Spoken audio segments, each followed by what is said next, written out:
नमस्कार आदरणीय दर्शक, आजको जनता जान्न चाहन्छन् कार्यक्रम हामी सगरमाथाको उचाइ बढेको छ। नेपालीको शान, प्रतिष्ठा, ख्याति र पहिचान विश्वव्यापी रूपमा बढेको छ। आज 8848 मिटर सगरमाथा अब 86 सेन्टिमिटर बढेर विश्व सामु नेपालले एउटा चमत्कार गरेको छ, इतिहास रचेको छ।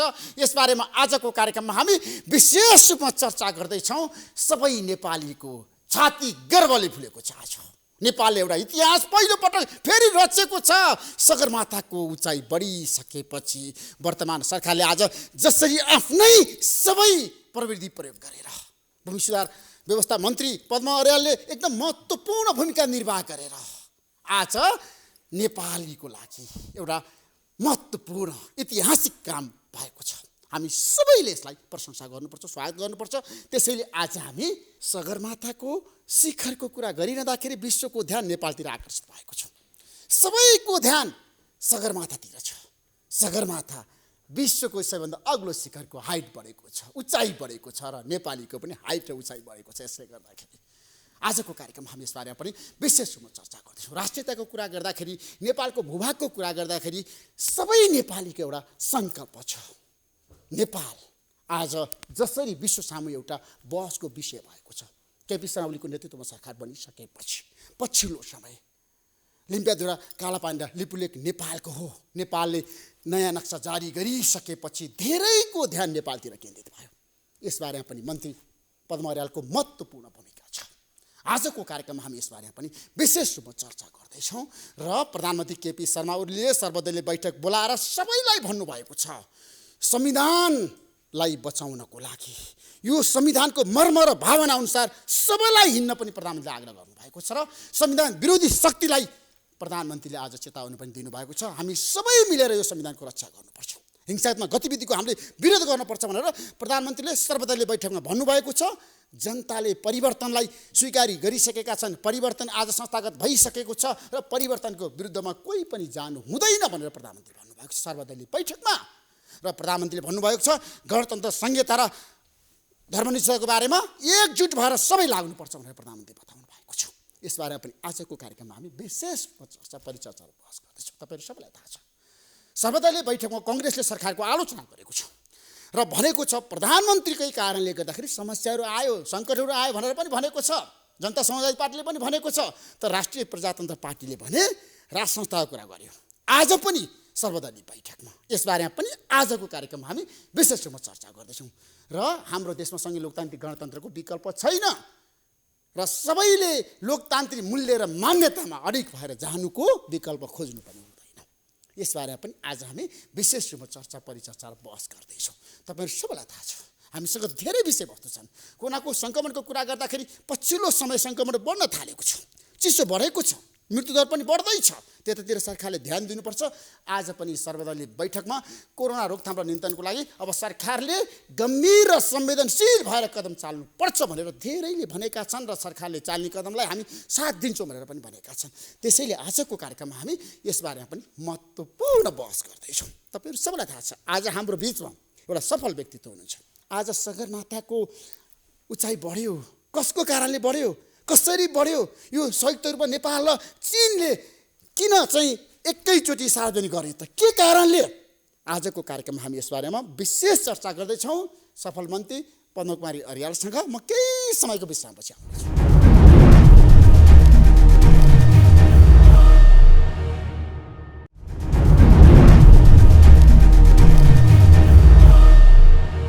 हाम्रो बिचमा भूमि सुधार मन्त्री हुनुहुन्छ पद्मा अर्यालज्यू। तपाईँलाई म कार्यक्रम जनता जान्न चाहन्छन् स्वागत गर्न चाहन्छु। हस्, थ्याङ्क यू।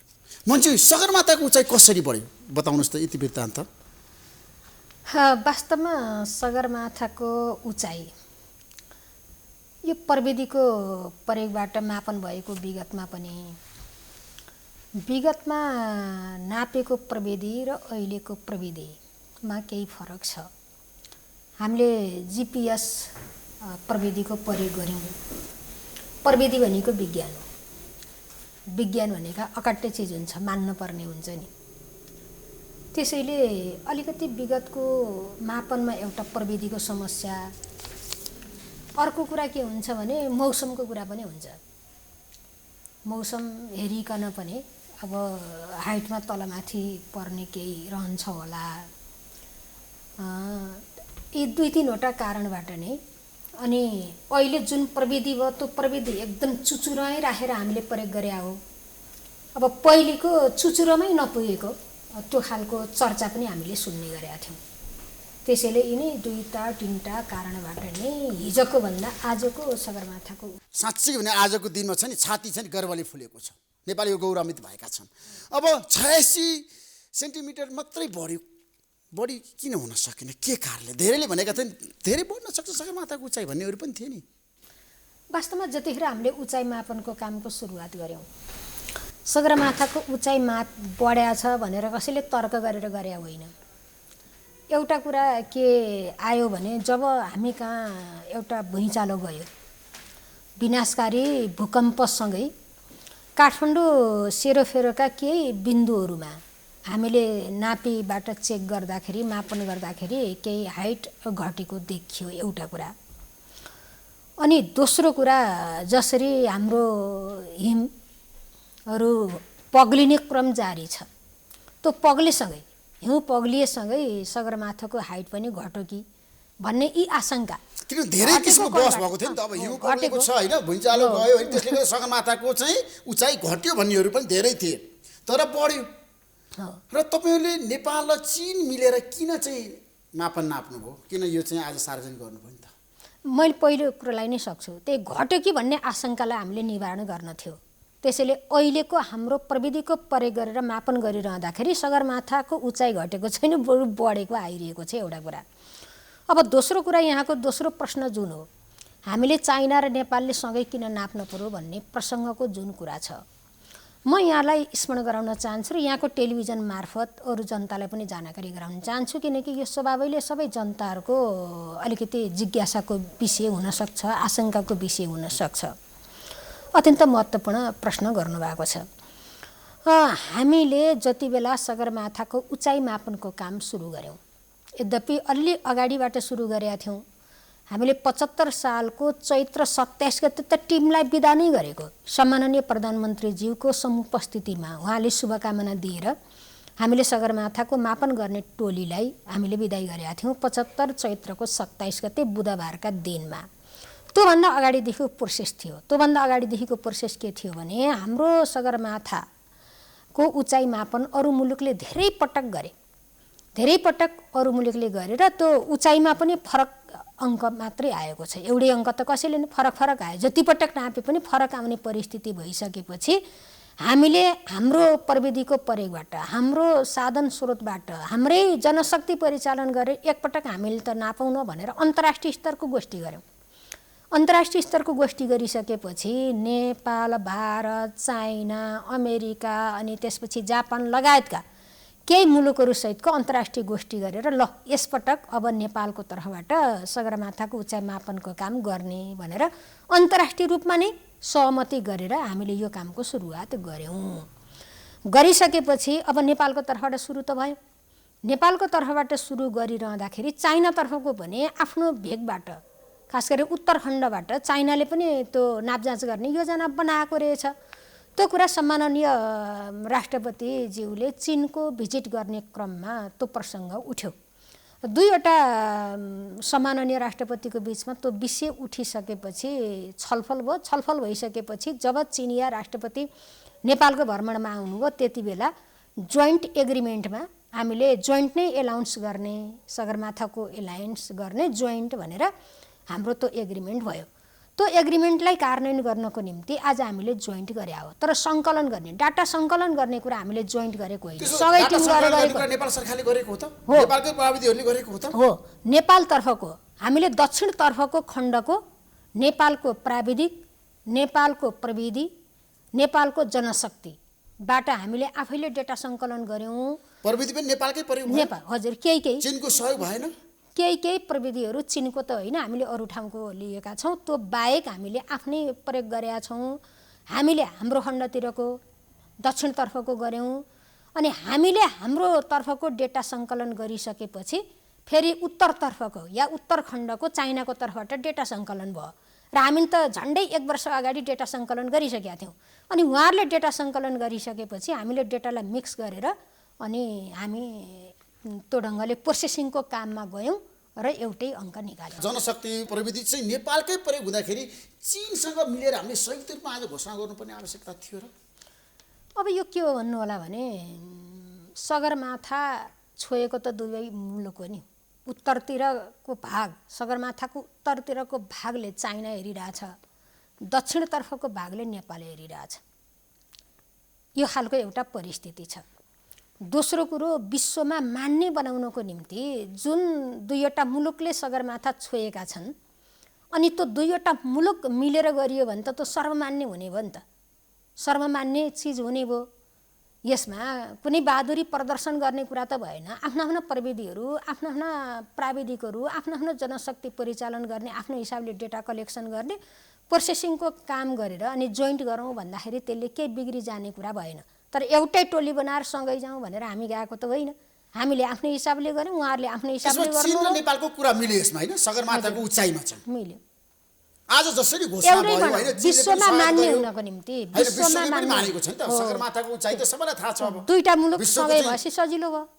अग्लो शिखर नेपालीहरूको शान पनि हो, पहिचान पनि, गरिमा पनि। मैले के भनेको छु भने नेपालको सगरमाथाको उचाइ मात्रै बढेको होइन, यो कार्यले सिङ्गो मुलुकको उचाइ बढाएको छ भनेर मैले भनेको छु। नेपालको उचाइ बढाएको छ। तपाईहरुले राम्रो बोल्नु हो। सिङ्गो मुलुक सामु हाम्रो मुलुकको बिचमा हो, हाम्रो मुलुकको विश्व सामु उचाइ बढाएको छ यो कार्यले भनेर हामीले भन्यौँ। अब चीनले पनि तपाईहरुलाई प्रविधि त सहयोग गरेको कुरा बाहिर आयो नि त। के सहयोग गरेको थियो अलिकति बताइदिनुस् मलाई। मलाई ठ्याक्कै त्यो नामहरू आउँदैन। केही यन्त्रहरू हामीले बाहिरबाट पनि लिएका छौँ। त्यसमा जुन यन्त्र प्रयोग गरेर आज सगरमाथाको मापन गरियो त्यो चाहिँ अब विश्वासिलो भयो हैन? अहिलेको सबभन्दा अत्याधुनिक खालको प्रविधिको प्रयोग यो काममा भएको छ। अब सगरमाथाको विवाद त टुङ्ग्यो नि विश्व सामु हैन? विवाद टुङ्ग्यो। मैले अगाडि भनिसकेँ, यो विज्ञान हो। आज हामीले अलि उच्च तहको प्रविधि भनेर भन्यौँ नि, अत्याधुनिक प्रविधिको प्रयोग गरेका छौँ। योभन्दा अर्को प्रविधि छैन भनिसकेपछि विज्ञानलाई त मान्नु पर्यो नि। प्रविधि भनेको त विज्ञानले हो, त्यसैले यो चिज अकाट्य छ। जस्तो लामो समयदेखि नेपाल र चीनले सगरमाथा उचाइ मापनको विषयलाई लिएर छलफल चलाए पनि निष्कर्षमा पुग्न सकेको थिएन। कसरी सम्भव भयो अहिले बताउनुहोस् त, के कारणले? अब सगरमाथाको उचाइ मापनका निम्ति धेरै डिबेट गर्न पर्ने कुरै थिएन, किनभने उचाइ के हो भन्ने कुरा हो क्या, सीमा के हो भन्ने विवाद त होइन नि। कतिपयमा यो दुविधा देखेँ मैले। अगाडि पनि एउटा प्रसङ्ग उठाइहाल्नु भएको थियो एकजना साथीले, यो सीमासित जोडिएको कुरा हो कि भनेर अलिकति दुविधा प्रकट गर्नुभएको थियो। दुईवटा मुलुकको सीमा निर्धारण गर्ने केसले हो भन्दा सीमा सम्झौताले हो। यो त सीमा सम्झौता त होइन नि। दुईवटा मुलुकको सीमा कुन हो, के हो भन्ने निर्धारण गर्ने भनेको सीमा सम्झौताले हो। अहिले त विश्वको सर्वोच्च शिखर सगरमाथाको उचाइ कति हो, उचाइको बारेमा प्रश्न उठेपछि त्यो प्रश्नलाई हल गर्ने कुरा त हाम्रो दायित्व हो नि। त्यसैले हामी त्यो दायित्वलाई निर्वाह गर्ने गरी अगाडि बढ्यौँ र अहिले निराकरण गर्ने भनेको हाइट के हो भन्ने कुरा विश्व सामु हामीले ल है यो हाइट भनेर एउटा मान्य सर्वमान्य हाइट दिन खोज्या हो, त्यो दिएका छौँ। यसमा नमान्न पर्ने, दुई मुलुक असहमति हुन पर्ने केही कुरै भएन। अहिलेको अवस्थामा चीनसँग अब नेपालको सम्बन्ध झन प्रकार भयो आजबाट हामी भन्न सक्छौँ। चिनिया राष्ट्रपतिको नेपाल भ्रमण, नेपालको राष्ट्रपतिको चीन भ्रमण र सगरमाथाको उचाइ मापन गर्न पनि संयुक्त रूपमा सहकार्य, यसले के सन्देश गयो विश्व सामु? यसले के सन्देश गयो भने नि एउटा कुरा म क्लियर गर्न चाहन्छु। चाहे चाइना भन्नुहोस्, चाहे इन्डिया भन्नुहोस्, हाम्रा छिमेकी मुलुकसितका सम्बन्ध हिजोदेखिकै प्रगाढै छन् र हामी यसलाई अझै सुदृढ गर्न चाहन्छौँ। हिजोदेखि नराम्रो भन्ने त छैन, राम्रै सम्बन्ध कायम गरेर, समदूरीको सम्बन्ध कायम गरेर हामी अगाडि बढ्न चाहन्छौँ र बढिरहेछौँ। हाम्रो एकातिर फर्किने अर्कोतिर नफर्किने त्यस्तो कुरा छैन, हाम्रो समदूरीकै सम्बन्ध छ र अझै हामीले चाहेको के हो भने अझै यसलाई सुदृढ बनाउनको निम्ति चाहेको कुरा हो। त्यो छिमेकी मुलुक, दुवैतर्फका छिमेकी मुलुकसित सुदृढ बनाउँदै जाने कुरा हो र यस्ता सहकार्य यस्ता समन्वयले सम्बन्धलाई सुदृढ बनाउनको निम्ति सहयोग गर्छ निसन्देह। त्यतिखेर चिनिया राष्ट्रपति नेपाल भ्रमण आउँदाखेरि पनि एउटा सहमति भएको थियो है, मापन गर्दाखेरि संयुक्त रूपमा गर्ने र घोषणा पनि एकैसाथ गर्ने सहमति भयो होइन र? सी जिनपिङको नेपाल भ्रमणको बेलामा होइन, मापन गर्दाखेरि आफ्नै हिसाबले गर्ने एलाउन्स गर्दा संयुक्त गर्ने भन्ने हो। त्यसमा त्यतिखेर मापन गर्दा पनि संयुक्त रूपमा जाने भन्ने कुरा भएको थिएन। किनभने हाम्रो चिनिया राष्ट्रपति सी जिनपिङ जतिखेर नेपाल भिजिटमा हुनुहुन्थ्यो त्यतिखेर हाम्रो प्रक्रिया अगाडि बढिसकेको थियो। हाम्रो टिम सगरमाथाको छेउछाउमा मापन कार्य गरिसकेको थियो। अब नेपाल चीनको सीमा लगायतका विषयमा पनि सगरमाथा उचाइसँगै जोडिएकोले बेला बेला धेरै क्षेत्रमा चाहिँ सीमा मिचेको कुराहरू पनि आइरहन्छन्। अब मलाई बताइदिनुहोस्, नेपाल र चीन बीचमा समस्या छैन? सीमाको विवाद समाधान भयो? हाम्रो एउटा पिल्लर हराएको छ। हाम्रो 57 नम्बर पिल्लरको समस्या छ। त्यो बाहेकको अरू त्यस्तो खालको डिबेट केही छैन। तर तपाईँले हेर्नुभएको छ नेपाली कङ्ग्रेसको निष्कर्ष राम्रोसँग अध्ययन गर्नुभयो? चीनले चाहिँ नेपालको भूभागलाई अतिक्रमण गरेको छ भनेर? ठिक छ, अब उहाँहरूले भन्नुभएको छ तथ्य प्रमाणले त्यो कुरा पुष्टि गर्दा त राष्ट्रियताको निम्ति हुम्लाको कुरा तपाईँलाई थाहा छैन? राम्रोसँग तपाईँले अध्ययन गर्नुभएको छ? होइन, हुम्लाको मैले राम्रो गरेर अध्ययन गरेको छु। जुन वास्तविकता के हो? वास्तविकता के हो भने यो 2063 सालमा पनि उठेको प्रश्न हो। 2063 सालमा प्रश्न उठाएर रहेछ। अहिलेको सम्माननीय प्रधानमन्त्री केपी शर्मा ओलीज्यू तात्कालीन समयमा परराष्ट्र मन्त्री हुनुहुन्न रहेछ। उहाँकै निर्देशनमा परराष्ट्र मन्त्रालयको सहसचिवको नेतृत्वमा एउटा नापी, मालपो, त्यहाँको स्थानीय प्रशासन सिडिओ समेतको संलग्नतामा अनि त्यसपछि यता आएर हाम्रो गृह मन्त्रालय, रक्षा मन्त्रालय समेतको सहभागिताको एउटा समिति बनाएर रहेछ। अध्ययन गर्ने भनेर समिति बनाएर रहेछ। त्यो समितिले दिएको प्रतिवेदन जे छ त्यो प्रतिवेदनमा सीमा मिचिएको भनेर दिएको छैन। आज जुन घर बन्यो भनेर भनिरहेछ ती घरहरू हाम्रो हिजोकोदेखिको प्रमाणहरू हेर्दाखेरि उतै चाइनातर्फ नै परेको भूभागमा नै ती घरहरू बनेका छन् भन्ने प्रतिवेदन दिएको छ। तर तपाईँलाई थाहा छ नेपाली कङ्ग्रेसको कर्णाली प्रदेशको संविधानको नेता जीवनबहादुर साईले त प्रतिवेदन तयार पार्नुभयो त यो ठाउँमा चीनले नेपालको भूभाग अतिक्रमण गरेको छ भनेर उहाँले त दिनुभएको छ नि डाटाहरू पनि। ठिक छ, उहाँहरूले डाटा दिनुहुन्छ। सरकारको तर्फबाट पनि अझै त्यसलाई के हो अनुसन्धान गर्ने, खोजबिन गर्ने कुरा सरकारको तर्फबाट, साँचोको कुरा के हो भने पत्ता लगाउने कुरामा सरकार पनि लागिहाल्छ। त्यो समस्या छैन। तर कहीँनिर अतिक्रमण भयो भने फल्न लाग्छ फल्न लाग्दैन भन्ने प्रश्नै होइन। राष्ट्रियताको निम्ति हामी त हिजोदेखि नै एक खालको शक्तिशाल सरह उभिया छौँ भनेपछि अब पनि कहीँ समस्या भयो भने लाग्छौँ। तर आजका दिनसम्म हल्ला एउटा कुरा हो, तथ्यमा प्रमाणमा आधारित भएर त्यस्ता चिजहरू हामी कहाँ आएका छैनन्। त्यसो भए चीनले अहिलेसम्म नेपालको कुनै पनि भूभाग मिचेको छैन, सरकारको निष्कर्ष हो?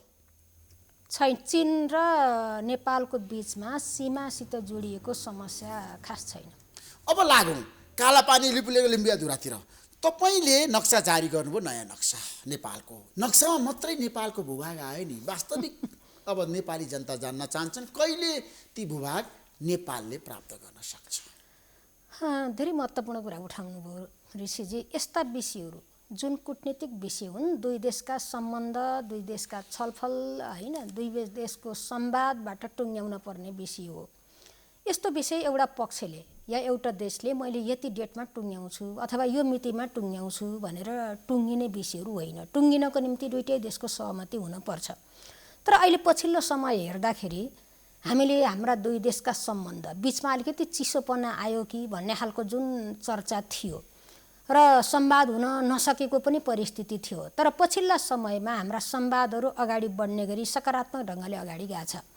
जुन प्राविधिक समिति थियो दुई देशका परराष्ट्र सचिव बिचको प्राविधिक समिति, त्यो समितिको बैठक पनि लामो समयपछि, धेरै वर्षपछि यसपटक बसेको छ।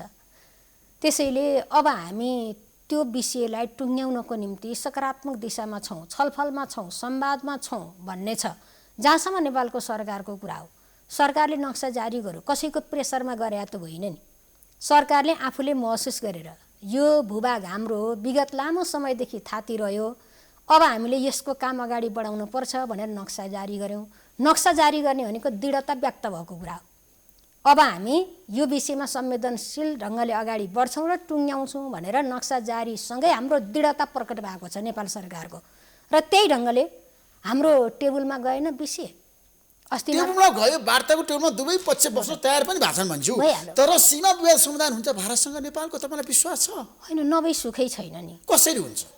कसरी हुन्छ भन्दा जहाँ समस्या प्रकट हुन्छ, समस्या प्रकट भइसकेपछि समस्या टेबलमा राखेर छलफल गरेर सहमति गरेर नै हुने कुरा हो नि। यो त हामीले बारम्बार भनेका छौँ, त्यो भूभाग हाम्रो भन्ने कुरा तथ्यले, प्रमाणले, इतिहासले त बोलिसक्यो। त्यसैले अब बसेर टुङ्ग्याएर जाउँ। अब यसमा बसेर छलफल गर्दाखेरि कि त होइन भन्ने प्रमाणहरू, अकाट्य चिजहरू आउनु पर्यो र हाम्रा प्रमाणहरूलाई खण्डित गर्न पर्यो, हाम्रो इतिहासलाई खण्डित गर्न पर्यो। त्यति बेला हामी नतमस्तक भएर चुप्प लाउने कुरा हो। हाम्रो दावा के छ भने, हाम्रो विश्वास के छ भने, हामीसितका इतिहासले, हाम्रा प्रमाणहरूले, हाम्रा तथ्यहरूले हामीलाई माथि पार्छ भन्ने नै हाम्रो विश्वास छ।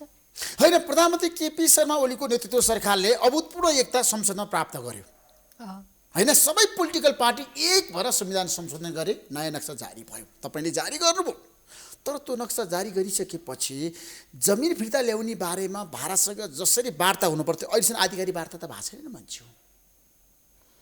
आधिकारिक वार्ताको निम्ति वातावरण बन्दैछ।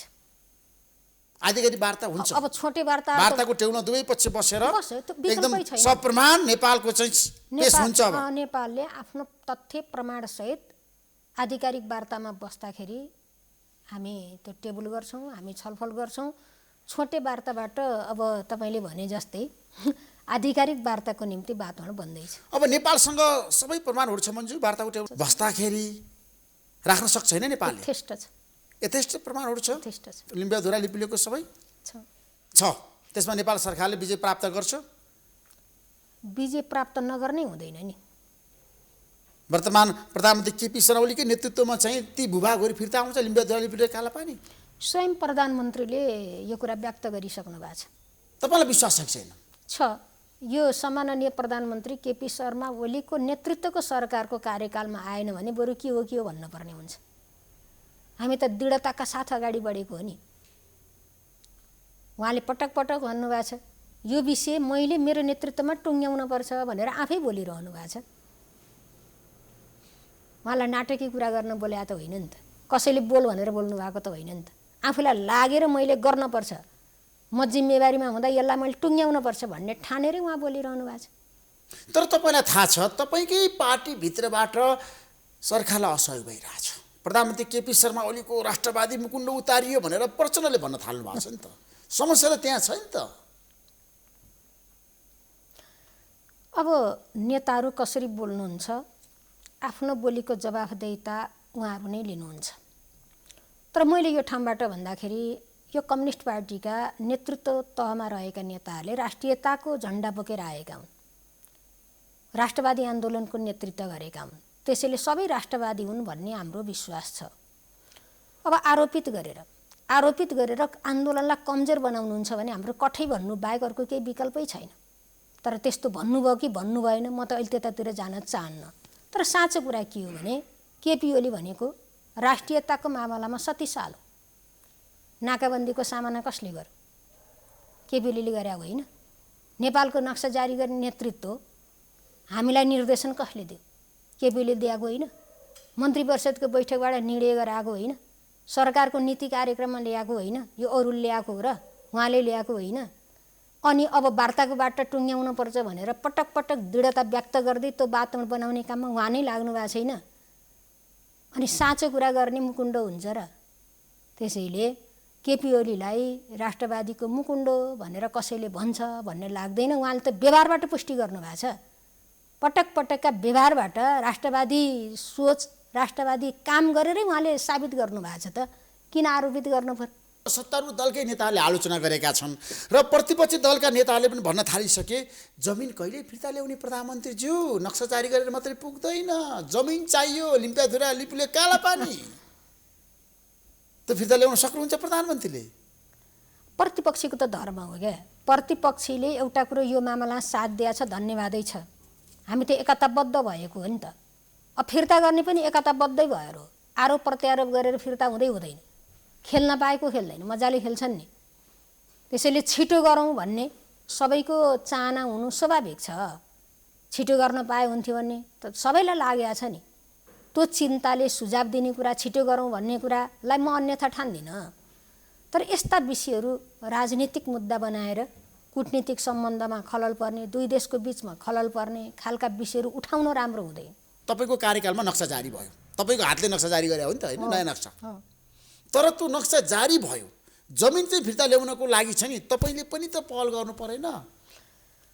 अब कुरा के हो भने नि, हामीले पहल गर्ने भनेको परराष्ट्र मार्फतै गर्ने कुरा हो।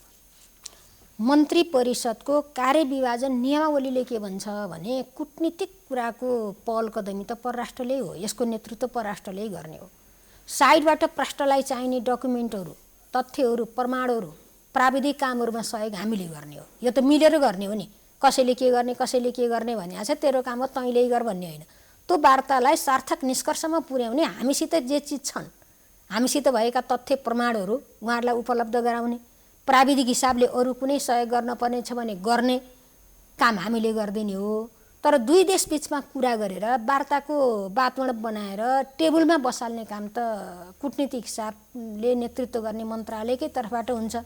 यो काममा त हाम्रो माननीय मन्त्रीज्यू त लागेको देखाएको छु। परराष्ट्र मन्त्रीज्यू कस्य हुनुहुन्छ, अहिले बिचमा पनि हेर्नु न, यति धेरै वार्ता भइसक्यो त, यसले वातावरण बन्दैछ। अहिले परराष्ट्र मन्त्रीले त नयाँ परराष्ट्र नीति पनि सार्वजनिक गर्नु भएको छ होइन। नेपाल भारत सम्बन्ध, नेपाल चीन सम्बन्धको कुरा सन्तुलित भएर काम गर्नुपर्छ भनेर उहाँले भन्नुभएको छ होइन। हामी कति सफल हुन्छौँ त्यो हेर्न बाँकी छ मान्छौँ। तर मेरो प्रश्न कहाँनिर भन्दाखेरि नेपालको भूभाग चाहिँ फिर्ता आउनुपर्छ है, ठिक हो, बोलीमा मात्र व्यवहारमै ल्याउन सक्नुपर्छ, भारतलाई कन्भिन्स गर्नुपर्छ। तर भारतीय पक्षको भनाइ के छ भन्दाखेरि लिम्पियाधुराको बारेमा चाहिँ नेपालसँग प्रमाण छैन, हाम्रै हो भनेर उनीहरूले भनिरहेको छ। ठिकै छ, यसो गरौँ, त्यसलाई अब वार्तामा बस्दै गर्दा कहाँसम्म पुगिन्छ के हुन्छ अनि नपुगेका कुरा छलफल गरौँला। अहिले यो कामको निम्ति सरकार त छँदैछ, सरकार लागि परेकै छ, दृढता व्यक्त गरेकै छ, सङ्कल्पित भएर अगाडि बढेकै छ।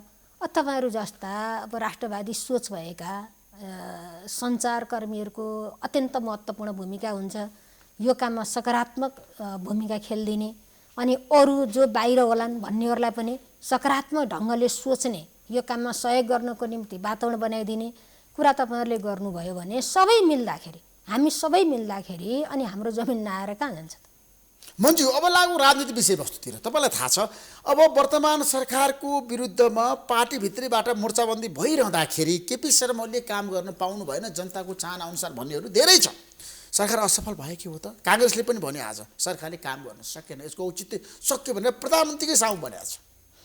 मापन के हो, सफलता र असफलताको मापन के हो भन्ने प्रश्न उठ्छ। जति गर्न सकिन्थ्यो बेला पखतका अनेकन खालका डिस्टर्बहरूले समस्या खडा भएको छ, त्यो कुरो साँचो कुरा हो। तर जति भएका छन् अनि सरकारले गरेन भन्ने ठाउँमा छ त? विगतका कुनै सरकारले भन्दा कमी गरेका छ? विगतका कुनै पनि सरकारले भन्दा हामी टेबलमा राखेर बहस गरौँ न, छलफल गरौँ न तर्कसँग ढङ्गले, कुनैले भन्दा कम गरेका छैन, सबैले भन्दा सर्वोत्कृष्ट नै काम गरेका छ। तर अझै बेसी गर्नुपर्ने छ, हामीले अझै बेसी गर्नुपर्ने छ। त्यो गर्नको निम्ति अनेकन खालका हामी भित्रैका कतिपय डिबेटहरूले पनि समस्या खडा भएको छ। त्यो त हामीले भनेका छौँ नि, सरासर काम गर्न पाइएन, नेताहरूको डिबेट हुन्छ, अनेकन खालका अप्ठ्यारो हुन्छ, अनि तल पनि डिबेट भएपछि के भयो भन्दा सरकारको भोइस बोल्ने त समस्या हुन्छ नि, एकताबद्ध भएर सरकारको काममा साथ सहयोग दिने पनि त समस्या हुँदो रहेछ नि त। मन अलिअलि कुडियाएर बसेपछि, मनभित्र केही राखेपछि त अप्ठ्यारो भएको छ नि त। त्यसैले त्यो कारणले म प्रभावितै भएको छैन भन्दिनँ, केही प्रभावित भएको छ सरकारको काममा, अप्ठ्यारो भक्कै भएको छ, डिस्टर्ब भयो भनेर हामीले पनि भनेका छौँ। तर सरकारले नगरेको होइन, के गर्न पर्थ्यो ल भन नि त? सरकारले भ्रष्टाचार गर्यो, सुशासनको प्रत्याभूति दिएन, कोरोना रोकथाम र नियन्त्रणमा सरकार असफल भयो, जनताले चाहिँ उपचार पाएनन्, भ्याक्सिन ल्याउनको लागि सरकारले पहल गरेन, जताततै आलोचना भइरहेछ त। धेरै विषयवस्तु छ नि, दुई तिनवटा छन्। सरकारले भ्रष्टाचार गर्यो भनेर बारम्बार उठाइरहने दुई तिनवटा आरोपित गर्ने विषयहरू छन्। एउटा वाइड बडी यो सरकारले ल्याएको हो, यो सरकारको कालमा भएको हो, तथ्य हेर्न पर्यो, प्रमाण हेर्न पर्यो के। हिजो अर्काले बेथिति गर्छ, त्यो कुरो बेठिकी भयो भनेर हामीले उठाइदिए बापत अनि हामीलाई नै डन्न हाल्ने कुरा छ, एउटा यो छ। अर्को सरकारले भ्रष्टाचार गर्यो भनेर भन्ने, अनि त्यसपछि गएर त्यो जोडिएको कुरा हाम्रो गोकुलजी जुन कारबाहीमा पर्नु हो त्यही कुरा हो। त्यो काम अगाडि बढेको काम हो, सम्झौता भएको काम हो, अनि पैसा बुझिसक्या विषय हो, नचाहिने खालको हल्ला के। त्यहाँ पनि पैसा खाएको त देखिन्छ। अनि त्यसपछि अर्को भनेको अहिले स्वास्थ्य सामग्रीसित जोडिएको कुरा हो। स्वास्थ्य सामग्री त्यो सङ्कट छ, कहाँबाट कसरी ल्याउँला भन्ने छ। विगतको सहज बेलामा भन्दा अलिकति बेसी पर्यो भने छोड्ने हो भने यहाँ जनता मरिहाल्ने भए। त्यस्तो बेलामा 2-4 हजार रुपियाँ बेसी गए पनि, 2-4 लाख बेसी गए पनि, 2-4 करोडै बेसी गए पनि जनता बचाउने दायित्व सरकारको होइन। अनि यिनै विषय बाहेक अरू के उठ्या छ ल भन्नुहोस् त। त्यसैले हल्ला आएको छ, तपाईँलाई थाहा छ स्वास्थ्य सामग्री खरिद परिकन यतिको कुरा छ, प्रधानमन्त्रीको नाम हरेक ठाउँमा जोडिन्छ नि त मन्त्रीज्यू। मैले त्यो अम्नी पनि त्यो स्वास्थ्य सामग्रीकै कुरा हो। त्यो त पटक भन्यो स्वास्थ्य मन्त्रालयले विशेष परिस्थितिमा सहज बेलामा भन्दा अलिकति बेसी खरिद गर्न पर्यो भन्ने कुरा त उसले पटक भनेकै छ नि त। सहज बेला भयो त उताड ल्याम भन्ने अनेकन विकल्प हुन्थ्यो नि। अनेकन विकल्प छैन, एउटा दुईटा विकल्प छन्। त्यो विकल्प जाँदाखेरि अब कसैको सामान थुतेर ल्याउन मिलेन, अलिअलि बेसी पर्यो, भर्खर भएको छ, हतार छ, जताततै ठप्प छ, परिस्थिति पनि हेर्न पर्यो नि त। त्यसैले त्यो वाहियात कुरा हो। हामीले इन्डेक्सहरू हेर्न पर्यो नि। विश्वका इन्डेक्सहरूले त्यसो भन्छन् भन्दैनन्। विकासको कुरा गर्नुहुन्छ भने म तपाईँलाई प्रश्न राख्न चाहन्छु। केपी ओलीको सरकार, यो वर्तमान सरकारको कार्यकालमा जति मेगा प्रोजेक्टहरूको सुरुवात कुनै सरकारमा भएको छ तथ्य राखेर छलफल गरौँ न। प्रमाणमा हुने कुरा गर्ने त। तर पार्टी अध्यक्ष प्रचण्ड मान्न तयार हुनुहुन्न। केपी शर्माले राम्रो काम गर्न सक्नुभयो उहाँले भन्नुभएको छ राजनीति प्रतिवेदनमा। उहाँले के भन्नुहुन्छ त उहाँको कुरा भयो के, किन भन्नुहुन्छ, के भन्नुहुन्छ, नेताहरूले माधवका नेपाली सरकारको विरोध गरिरहनु छ, वामदेव गुप्ताले गरिरहनु भएको छ। जोड्न जरुरी छैन। हिजो र आजको सरकारको तुलना गर्ने भनेको कामबाटै हो, मूल्याङ्कन गर्ने भनेको कामबाटै हो। मैले फेरि दोहोऱ्याएर भन्छु, हिजोको कुन सरकारले अहिलेको वर्तमान सरकारले जति मेगा प्रोजेक्टहरूको सुरुवात गरेका थियो, रिजल्टहरू पनि दिइरहने प्रक्रियामा पुगिरहेछ नि त। सुरुवात मात्रै होइन के, गर्छौँ मात्रै होइन, गरेर देखाउने काम पनि यो सरकारले गरिरहेछ। नम्बर 1। नम्बर 2, जसले विकास भएन भने आछ काठमाडौँ बसेर चिच्यारो हुन्छ। कुन पालिकामा जाँदा 753 पालिका मध्ये कुनै एउटा पालिका देखाउनुहोस् यो 3 वर्ष अगाडि र यो 3 वर्ष पछाडिमा हिजो 3 वर्ष अगाडि भन्दा विकास भएन भने। चुर्लुमा डुबेका छन् नि जताततै पालिकामा पनि। त्यो घसाङ घुसुङ पार्न भएन नि त। पालिका चुलिआएन समातेर ल्याएर कटकेर हाल्दिने। भ्रष्टाचार सम्बन्धी छानबिन गर्ने निकाय छैन, कारबाही गर्ने निकाय छैन। जसले गरेका छ फल्लालाई नगर भनेको छ यो सरकारले। कोही भ्रष्टाचारमा मुछिया छ भने त्यसै भाषण गरेर हुन्न, बाजा बजाएर हुन्न। तथ्य प्रमाण छ भने ल्याएर राखिदिनुहोस्। त्यहाँ छँदैछ त रातो घरमा राखिदिए भइगयो त, कारबाही गरिदिए भइगयो र त। त्यसलाई नगर त कसैले भनेको छैन नि त। नियमनकारी निकाय किन बनाएको, कारबाही गर्न बनाएको होइन। त्यसैले कुनै पनि एउटा पालिका छैन हिजोभन्दा आज विकास भएन भनेर। तलका जनता सोध्नु पऱ्यो नि। हामी पनि तल गएका छौँ, भूगोलमा हामी पनि हिँडेका छौँ, हामीलाई पनि गर्छ नि प्रश्न, गर्दैन र। माथि हल्ला भयो के भयो भन्ने जिज्ञासा एउटा कुरा हो, नत्र हामी आफै पनि तल जाँदाखेरि हिजोभन्दा भएन भनेर कुनै एउटा पालिकामा आवाज आउँदैन। त्यसैले विकास पनि प्रत्येक पालिमा लहरका हिसाबले हिजो र आज त यति धेरै ड्रास्टिक चेन्ज हुने गरी विकास भइरहेछ। समृद्धिको कुरा गर्नुहुन्छ भने हिजो कहीँ थिए, कृषि फर्महरू कहीँ थिए, पशु फर्महरू कहीँ थिए, फलफुल फर्महरू कहीँ थिए।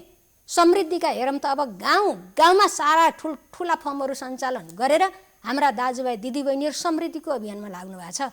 बरु अझै सहयोग गरिदिनु पर्यो, हामी गर्नको निम्ति तयार छौँ भनेर भन्नुभएको छ। त्यसैले समृद्धिको अभियान सुरु भएको छ, विकासको अभियान सुरु भएको छ। जहाँसम्म भ्रष्टाचारको कुरा हो, सुशासन कायम गर्ने सरकारको पहिलो मन्त्र हो। अनि हल्ला गराएर हिजो गर्ने अनि आज यही सरकारले गर्यो के अरे भन्ने पारिदिने गरी आफू ढाक्नको निम्ति, आफू छोपिनको निम्ति, आफ्नो कर्तव्य लुकाउनको निम्ति गरिएका प्रचार हुन्। म केही विश्रामपछि पुनः आउनेछु। प्रतीक्षा गर्नुहोस्, कार्यक्रम हेर्दै गर्नुहोस्।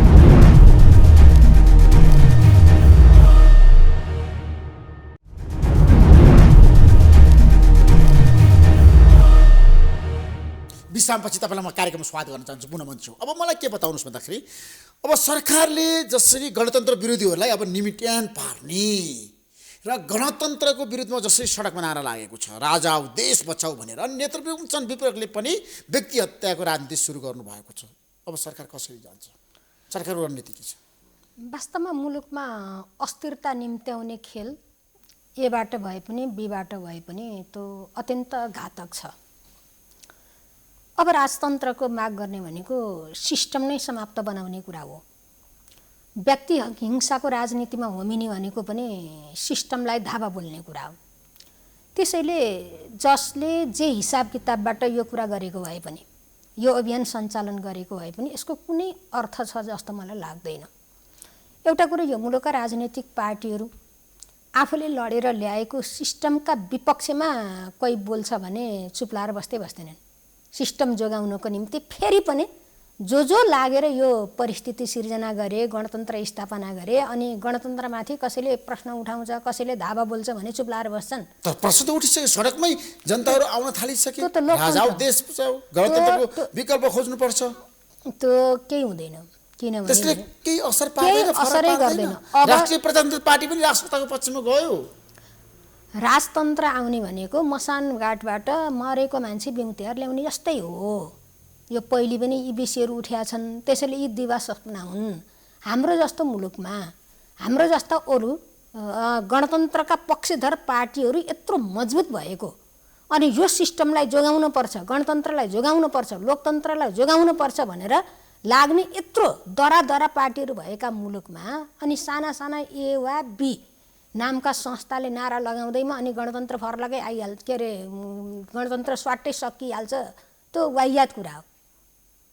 होइन, सर्वदलीय बैठकमा पनि प्रधानमन्त्री स्पष्ट रूपमा आज भन्नुभएको छ, गणतन्त्रको बारेमा, संहिताको बारेमा, धर्मनिरपेक्षताको बारेमा सबै एकजुट भएर जानुपर्छ भनेर प्रधानमन्त्री भन्नुभएको छ र संविधान पक्षधरहरू एकबद्ध भएर जानुको विकल्प छैन प्रधानमन्त्री भनिरहेको छ। तर दलहरूको बिचमै द्वन्द्व छ, काङ्ग्रेस र कम्युनिस्टको बिचमै झगडा सुरु भएको छ, आरोप प्रत्यारोप सुरु भएको छ। त्यो फरक विषय हुन्, आन्तरिक द्वन्द्व भनेका फरक विषय हुन्। जब सिस्टममाथि प्रश्न उठ्न थाल्छ, जब सिस्टमलाई नै कोल्याप्स गर्ने भनेर जान्छ, ती आन्तरिक विवाद त सबै पैताला पनि खिचेर मान्छेहरू सडकमा आइहाल्छ नि सिस्टम जोगाउनको निम्ति। कसैलाई लाग्यो होला, कसैलाई के लाग्यो होला भने पार्टीहरू बिचमा अन्तर्द्वन्द्व छ। त्यो नेपाल कम्युनिस्ट पार्टी नेकपाभित्र सबभन्दा ठुलो राजनीतिक पार्टीभित्र पनि अन्तर्द्वन्द्व छ। त्यसपछिको दोस्रो पार्टी नेपाली कङ्ग्रेसभित्र पनि अन्तर्द्वन्द्व छ। यो एकदमै यत्तिकता बढेको बेला, यो अन्तर्द्वन्द्व चर्किएको बेला हामीले चाहिँ पोखरिया ढुङ्गा फालिदिने हो भने केही हुन्छ कि भन्ने ठान्या होला कि मान्छेहरूले। यो चाहिँ वाहियातै कुरा हो। जब सिस्टमको बारेमा प्रश्न उठ्यो भने अनि आन्तरिक द्वन्द्व बसिरहन्छन्। आन्तरिक द्वन्द्व एकातिर पैताला मुनि फालेर मान्छे फेरि सडकमा आएर यस्ता जुलुस हुन्, यीभन्दा कयौँ गुणा ठुला जुलुस त भोलि निक्लिन्छ। त्यसैले यो होइन, परिवर्तनको पक्षमा आज जसरी जनताले साथ दिने तपाईँहरूलाई, होइन 62-63 सालको जनआन्दोलनमा त जनता सडकमा आएर लोकतन्त्र आएको, सँगै लोकतान्त्रिक गणतन्त्रको कुरा गर्दाखेरि अहिले चाहिँ हाम्रो देशमा यसको विकल्प खोज्नुपर्छ। गणतन्त्रमा जनताले केही पाएनन्, जनताहरू गरिबमा, भोकमरीमा, अन्यायमा, अत्याचारमा पुगेर नि त। किन यस्तो भएको छ भन्नु? त्यस्तो लाग्दैन। अब अलिकति यो जुन कोरोना सङ्क्रमण बढ्यो, यसले थोरै केही समस्या त खडा गरेको छ। तर नर्मल अवस्थाको हामीले हिसाब गऱ्यौँ भने गरिबी बढेकै छैन। के तपाईँ त गरिबी निवारण मन्त्री पनि हो नि? गरिब बढेको छैन, गरिब नियन्त्रणमा छैन। तथ्यले गरिब बढेको भनेर देखाउँदैन। यो 9 महिना पनि गरिबी बढेन हाम्रो देशमा। होइन, मैले यो पछिल्लो परिस्थिति त यो विषम परिस्थिति हो भने, यो क्षणिक पनि हो। फेरि यो अन्तत रहिरहने कुरा त होइन नि त, यो क्षणिक पनि हो। यसलाई मेकअप गर्ने गरी सरकारले योजना बनाएर अगाडि बढ्छ। यही कोरोना सङ्क्रमण भइसकेपछिको डेटा हेर्दा एउटा परिस्थिति होला, होइन? त्योभन्दा अगाडिको नर्मल अवस्था हेर्नुभयो भने हिजोभन्दा अहिले यसपटक गरिबी बढो भन्ने कुरो त वाहियात कुरा हो। कुनै तथ्यले त पुष्टि गर्दैन गरिब नियन्त्रणमा आउने, गरिब घट्ने क्रममा छ। सन् 2030 सम्म त हामी त गरिबीलाई शून्यमा झार्ने भन्ने सङ्कल्पका साथ 15औँ योजना बनाएर सरकार अगाडि बढाएको छ नि त। तर तपाईँले हेर्नु भएको छ जस्तो बेरोजगारी समस्या पनि एकदम जटिल छ, विकराल भन्दै गएको छ नि त। विकराल अहिले के भयो भने एउटा कुरो, देशभित्रका सबै अब हाम्रा ठप्प छन्। देशभित्रको रोजगारी अब निजी क्षेत्रको सबै अब चलायमा नै छैन। त्यसले गर्दा एउटा अप्ठ्यारो भएको छ। अनि विदेशमा गएर रोजगार प्राप्त गरेकाहरूको पनि विदेशमा पनि विषम परिस्थिति, यो त विश्वव्यापी रूपमै आएको महामारी हो। त्यसले गर्दाखेरि फेरि फर्केर आएर यहीँ बस्न पर्दाखेरि बेरोजगारीको सङ्ख्या बढ्यो, हिजोभन्दा आज बढ्यो। यो त अहिले यही पछिल्लो समय जहिलेदेखि कोरोना सङ्क्रमण हामी कहाँ आयो र त्यसले प्रभाव पार्यो त्यसपछि कुनै कुरा हो। तर तपाईँले राम्रोसँग अध्ययन गर्नुभएको छ, महँगी पनि बढाएको छ है मन्जु। हरेक ठाउँमा तपाईँ जानुहोस् है, जनता चाहिँ समस्यामा छन् है मन्जु। त्यतातिर सरकारले ध्यान दिनुपर्छ, प्रधानमन्त्रीले तपाईँहरूले ध्यान दिनुपर्छ। जनताको समस्या समाधान गर्न सरकार चाहिँ गम्भीर हुनैपर्छ। गम्भीर नभएको धेरै गुनासो यो सरकारले जनताको मन जित्न सकेन। त्यो कुरा मान्नुहुन्छ तपाईँ? मन जनताको अपेक्षा हाई छ, जनताको अपेक्षा हाई छ। किन छ भने केही गर्ने कम्युनिस्ट पार्टी हो, उनीहरूको विश्वास कहाँ थियो भन्दा कम्युनिस्ट पार्टीमै थियो। जनताको बेसी विश्वास कम्युनिस्ट पार्टीमा थियो। जहाँ विश्वास छ त्यही गुनासो हुन्छ नि। तपाईँसित सर्वहारा वर्गको नेतृत्व गरी पार्टी हो नेपाल कम्युनिस्ट पार्टी। म त्यही आउँछु। तपाईँसँग मेरो विश्वास छ भने, तपाईँबाट मैले अपेक्षा गरेका कुरा भएन भने तपाईँसँग मेरो गुनासो रहन्छ। अर्को मान्छेसँग मेरो अपेक्षै छैन भने उसँग मेरो गुनासै हुँदैन। त्यसैले जनताले पनि बेसी विश्वास कहाँ गरे, बेसी अपेक्षा कहाँ थियो भन्दा कम्युनिस्ट पार्टीसितै थियो। कम्युनिस्ट पार्टीको सरकार हुँदाखेरि अनि यो पनि भइदियो हुन्थ्यो, त्यो पनि भइदियो हुन्थ्यो, यही सबै भए जतिका काम यही सरकारको कार्यकालमा सकियो हुन्थ्यो भन्ने कुरो जनताको अपेक्षा हो। जनताको पुरा भएन नि भन्छ। होइन, हुने कुरै भएन नि। त्यो जनताको अपेक्षालाई म स्वागत गर्छु, किनकि आशा गर्ने कुरा त धेरै राम्रो हो। भरोसा भर्यो नि आशा गर्ने। तर जनताको माग सम्बोधन नगर्दा सरकार त असफल भयो नि। माग सम्बोधन हुँदै गर्छ। मैले अगाडि विकासको कुरा गरेको छु, समृद्धिको कुरा गरेको छु। अब जहाँसम्म विपन्न सर्वहारा वर्गको कुरा हो त्यसको निम्ति अब हामीले पहिचान गर्दैछौँ। यो सरकारले गरिब पहिचान गर्ने भनेको किन हो भन्दा अब गरिब लक्षित कार्यक्रम चलाउने नम्बर 1, नम्बर 2 राज्यको तहबाट जे सेवा सुविधा छ त्यो गरिब परिचय पत्र प्राप्त व्यक्तिलाई आधारित गरेर दिने। कहिले पाउँछ गरिब परिचय पत्र?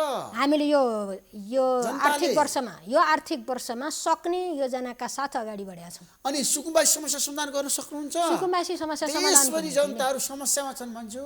सुकुम्बासी म अलिकति भन्छु, सुकुम्बासी समस्या समाधानको निम्ति पनि हामीले कोसिस गऱ्यौँ। अब हामी अगाडि बढ्यौँ कि हिजो बिना कानुन काम सुरु भयो। बिना कानुन काम सुरु हुँदाखेरि काममा डिस्टर्ब भयो। कसैले यसो अदालतमा मुद्दा हालिदिने अनि त्यसपछि काम ठप्पै रोकिने नम्बर 1। नम्बर 2 हिजो अस्थिर थियो। राजनीतिक अस्थिरताले के भयो, सरकार छोटो छोटो समयमा परिवर्तन भयो।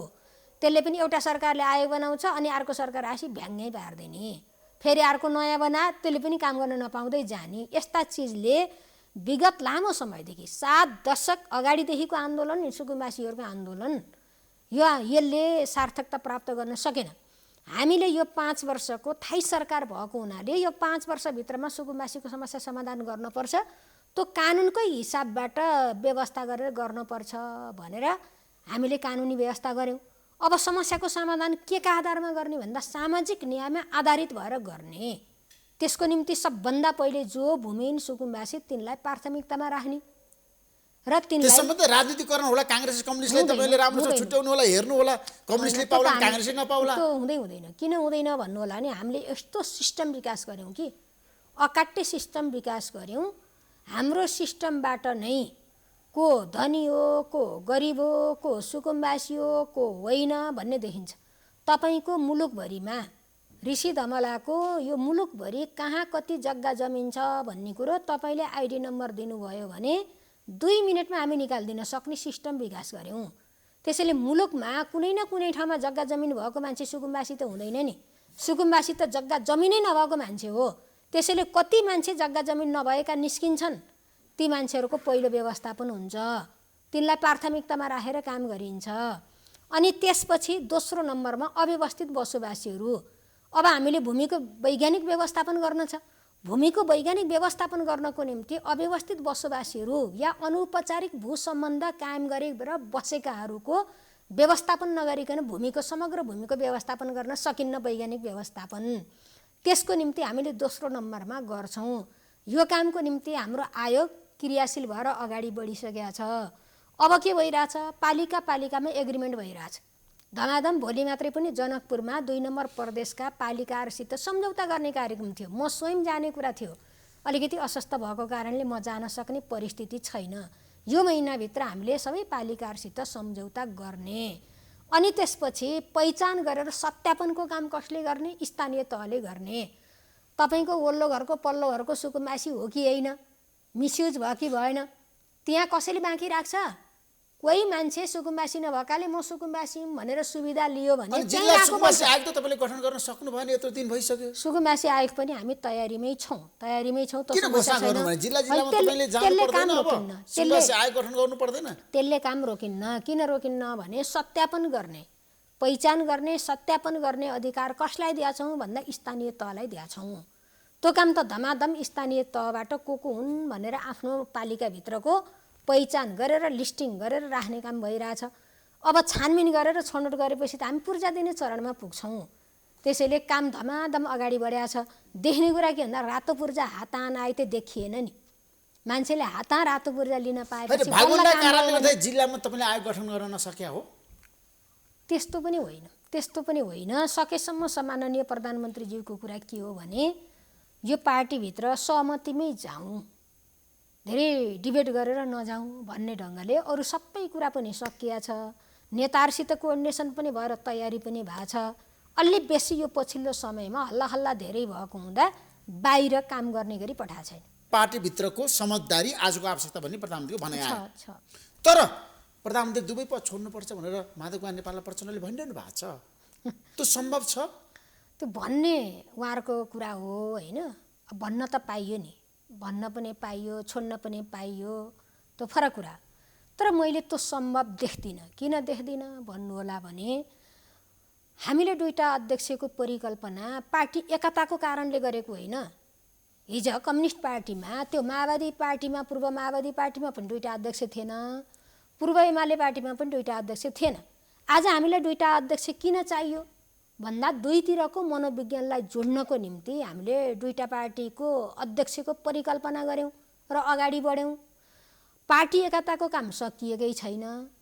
महाधिवेशनको मिति चैतमा तोकेको हो। महाधिवेशनको तयारीमा जाने, महाधिवेशनबाट एउटै अध्यक्ष बनाउने, अझ सर्वसम्मतको अध्यक्ष सहमतिको महाधिवेशन बनाउने भन्ने हो नि त हाम्रो कुरा त। त्यही होइन, सहमति दुईटा अध्यक्षले सही गरेको कुरा त त्यही हो।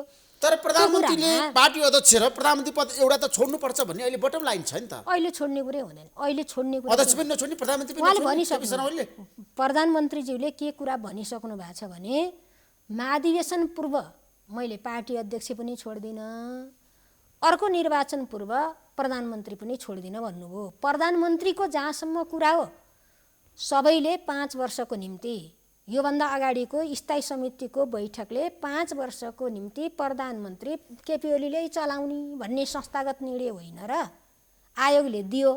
त्यसलाई संस्थाले निर्णय गरेर संस्थागत निर्णय भइसक्यो। पार्टीको स्थायी समितिबाट 5 वर्षको निम्ति प्रधानमन्त्री केपी ओलीले चलाउने भनेर संस्थागत निर्णय भइसक्यो। जहाँसम्म पार्टी अध्यक्षको कुरा हो महाधिवेशन तोकिया छ। महाधिवेशनको मिति भएन त भनेको छैन नि। फेरि संस्था बसेर पार्टीको कमिटीको बैठक बसेर अब महाधिवेशन भएन, महाधिवेशन सर्यो भन्नु पर्यो नि त।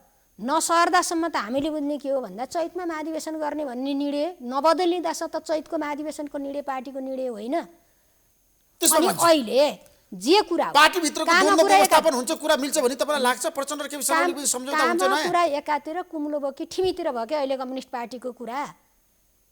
काम एउटा निर्णय गर्ने, कुरा एउटा गर्ने, काम अर्कोतिर गर्ने भयो क्या। त्यसैले यो छोड्ने भन्ने कुरा यो चर्चा गर्न जरुरी नै छैन। तपाईले एउटा निर्णय गर्नुभएको थियो कित्ता काट, सर्वोच्च अदालतले रोकिदियो आज। अब तपाईँ के गर्नुहुन्छ? मैले केही पनि गर्दैन। मैले देशभरिको सर्वेक्षण गरेँ। देशभरिको सर्वेक्षण गरिसकेपछि यो कित्ता काट रोक्काबाट आम सर्वसाधारण मान्छेहरू अन्यायमा परे भन्ने कुरा हाम्रो सर्वेक्षणबाट आयो। हामीले अनुगमन गऱ्यौँ, सबै ठाउँको के रहेछ तथ्य पनि हेऱ्यौँ। हाम्रा मालपोत नापीबाट कित्ता काट रोकिएको भनेको बेलामा कति कित्ता काट भइरहेछ भनेर हेर्दा कित्ता काट नहुँदा जति, नरोकिँदाखेरि जति कित्ता काट भएको थियो, कित्ता काट रोकिँदा पनि त्यही रेसियोमा कित्ता काट भइरहेछन्। अनि कुन कुन चरबाट छिरेर भएको छन् भन्ने पनि हामीले हेऱ्यौँ। अनि अनेकन खालका चलखेल पनि भएका छन्, अनेकन खालका जस्केलाबाट छिरेर पनि काम भइरहेछन् भनेपछि मर्कामा को पर्यो भन्दा टाठो बाठो जसले अलिअलि पैसा खर्च गर्न सक्छ, जसले पहुँच पुर्याउन सक्छ तिनको काम भयो। सर्वसाधारण जनताको काम रोकियो। दैनन्दिनको काम चलाउने, व्यवहार चलाउने चिजमा पनि आफ्नो सम्पत्ति बेच्न पाइएन, निजी सम्पत्ति भन्ने धेरैको गुनासो आइसकेपछि कित्ता काट खोलिदिँदाखेरि आम जनतालाई सर्वसाधारणलाई फाइदा हुन्छ भनेर जनतालाई फाइदा हुने निष्कर्षका साथ हामीले काम तपाईँले गरिदियौँ। जनतालाई फाइदाको लागि गर्नुभएको थियो, अदालतले फाइदा हुँदैन भनेर भनिदियो, रोकिदियो, बन्द गरिदियो। आजै आयो सर्वोच्चको निर्णय। त्यो मैले दुःखका साथ यहाँ पनि भनिदिनु पर्ने भयो एउटा कुरा। मैले सर्वोच्च अदालतको निर्णयप्रति कुनै प्रश्न उठाउँदिनँ, तर मैले एउटा विषय के राख्छु भने अहिले भर्खरको कुरा हो, बारा जिल्लामा जग्गा विगतमा सरकारी भएको जग्गा अनेकन ढङ्गले प्रलोभनमा पारी हत्कण्डा प्रयोग गरी व्यक्तिको नाममा दर्ता गरियो। सरकारी जग्गा व्यक्तिको नाममा दर्ता गरियो। त्यो सूचना हामीसित आएपछि हामीले छानबिन गऱ्यौँ। छानबिन गरिसकेपछि हाम्रा प्रमाणले, हाम्रा तथ्यले विगतको यो सरकारी जग्गा नै हो, पछाडि अनेकन ढङ्गले व्यक्तिको नाममा ल्याएको हो भन्ने निष्कर्षमा हाम्रो छानबिन, हाम्रो अनुसन्धान पनि पुग्यो। पुगिसकेपछि हामीले के गर्यौँ भन्दा त्यो खारेज गरिदिने, व्यक्तिको नामकोलाई खारेज गरेर अनि सरकारी नै कायम गर्ने भनेर सरकारी फेरि कायम गरिदियौँ। त्यसको 1 महिना नबित्दै अहिले तपाईँले जे संस्थाको नाम लिनुभएको छ तिनै संस्थाले फेरि स्टे गरिदिएर अनि व्यक्तिको नाममा दिनको निम्ति निर्देशन गरेछ। मेरो टाउको काटिन्छ, पद्मा आराल यो ठाउँमा हुँदासम्म यस्ता नचाहिँदा कुरा पद्मा आरालबाट हुँदैन। त्यसो अदालतले गरेको निर्णय गलत छ भन्ने पद्मा आरालको निष्कर्ष हो। गलत निर्णय। अदालतले जति निर्देशन गरे पनि, मानहानिको मुद्दा लाए पनि पद्मा आरालले खुट्टा कमाउँदैन। तर खुट्टा कमाउनु पनि बाध्यता त सिर्जना गर्दैन त। भूमाफियाको प्रभाव परेर तपाईँले किताकाट गर्नु पर्यो, खुला गर्नु पर्यो, बाहिर त्यही चर्चा छ। काम नहुन सक्छ जनताको, काममा जनतालाई अप्ठ्यारो पर्यो, त्यो साँचो कुरा हो। तर मेरो निर्णयको जवाफदेही मैले लिन्छु। तपाईँले गरेको निर्णय सही छ? किताकाटको निर्णय एकदम ठिक छ। आवश्यकता हो। मुलुकलाई के राम्रो हुन्छ, जनतालाई के राम्रो हुन्छ त्यही गर्ने हो। कसले के गर्छ भनेर अरूका मुख हेरेर गर्ने हो र? जनतालाई राम्रो हुने, मुलुकलाई राम्रो हुने कुरा गर्ने हो। त्यसो गर्दा आफू कुन ठाउँमा परिन्छ भन्ने कुरा ठुलो कुरा होइन। जुनसुकै ठाउँमा परियोस्, जनताको निम्ति काम गर्न आएको होइन, मुलुकको निम्ति काम गर्न आएको। तर हाम्रो देशमा तपाईँलाई थाहा छ अदालतले गरेको निर्णयको विपक्षमा कोही पनि बोल्नुहुन्न, मानहानि हुन्छ। ठिक छ, केही फरक पर्दैन, पद जाने होइन। अहिलेको अवस्थामा अब नेपाली जनताले छ नि, किसानले पनि किताकाटको कुरा गर्दा तपाईँले भन्नु गाउँघरमा त समस्या छ, ठुलो अंशबन्धको पनि समस्या छ, चौपट छ। यो समस्या समाधान नहुने भयो होइन? अब खै मैले आजको निर्णय के हो सुनेको छैन, हल्ला मात्रै सुनेको छु। आइसक्यो, अदालतले भनिसक्यो, त्यही त मैले बन्द गरिदियो किताकाट। ठिक छ, केही छैन। अंश हामीले यो सरकारले जनताको समस्याको सम्बोधन गर्ने हो। जनता यो अप्ठ्यारामा परे भनेपछि जनताको अप्ठ्यारो फुकाइदिने काम गरेको हो। एउटा कुरो, कुनै नेपालको कानुनमा किताकाट गर्नु नगर्नु भन्ने कुनै कानुन बनेको छैन। यो मन्त्रालयले क्षणिक समयको निम्ति गरेको क्षणिक व्यवस्था थियो। त्यसबाट हामीले प्र्याक्टिस हेरौँ के भयो भनेर हेर्दाखेरि जनतालाई अप्ठ्यारो पर्यो भनेपछि जनताको सहजताको निम्ति खुकुलो गरिदिन खोज्या हो। त्यही हो नि। कुन कानुनमा छ? ल देखाउँ, कुनै कानुन छ किताकाट गर्नु किताकाट नगर्नु भन्ने कुनै कानुनमा बनाएको छ त?